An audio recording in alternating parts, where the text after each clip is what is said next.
د مزار شریف ښاروالۍ مسؤلین په پراختیايي پروژو کې روڼتیا څخه ډاډ ورکوي او زیاتوي چې دوی د یادې ادارې د اصولو له مخې دغه ولایت په کچه ټولې پراختیايي پروژې داوطلبۍ ته وړاندې کوي چې دغه ریاست له لوري د ټاکلو معیارونو په اساس به پلي کیږي.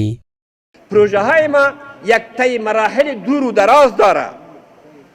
باز بالاخره بعد از او به اعلان داده میشه، بعد از او داوطلبی میشود تا که عواید ما بیجای نرود. اگر داوطلبی نشود یک دو شرکت بیاید با ما بالاخره یکش معامله بکنیم و او خامخا قیمت بلند میده. اگر سر از این 100 شرکت جمع کردیم دیگر رقابت آزاد میشود. قیمت که نازل آمد در کار شما چی میشود؟ در کار شما عواید باقی میمانند، خدمات بیشتر میشود. ورته مهال د دغه پراختیايي پروژو یو شمېر تړون کوونکي د ښاروالۍ ریاست له لوري د غوره کړنو څخه ستاینه کوي او د دوی دغه ډول اجراات یې قانوني او عادلانه یاد کړل. دوی زیاتوي چې د یادو پراختیايي پروژو د داوطلبۍ په بهیر کې ټولې اسانتیاوې په نظر کې نیول شوي دي او د تړون کوونکو پر وړاندې هیڅ ډول خنډ نه لیدل کیږي. خوشبختانه میگویم که شفافیت بسیار زیاد است.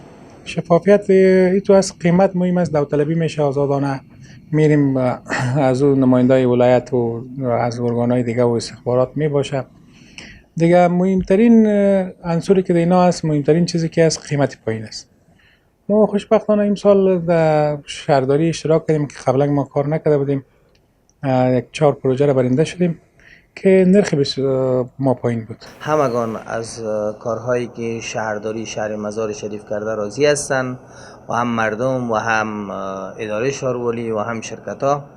واقعا کارهایی که از طریق داوطلبی به شرکت ها سپرده میشه همگیش شفاف می باشه، داوطلبی آزاد می باشه، همگی در اینجا اشتراک کرده می توانند. دا په داسې حال کې ده چې د مزار شریف ښاروالۍ تیر کال د ښار په بیلابیلو برخو کې څه باندې 20 پراختیايي پروژې د داوطلبۍ له لارې اجرا او د بیلابیلو شرکتونو لخوا پلي شوي دي چې ځینې هغه یې ګټې اخیستنې ته هم سپارل شوي دي.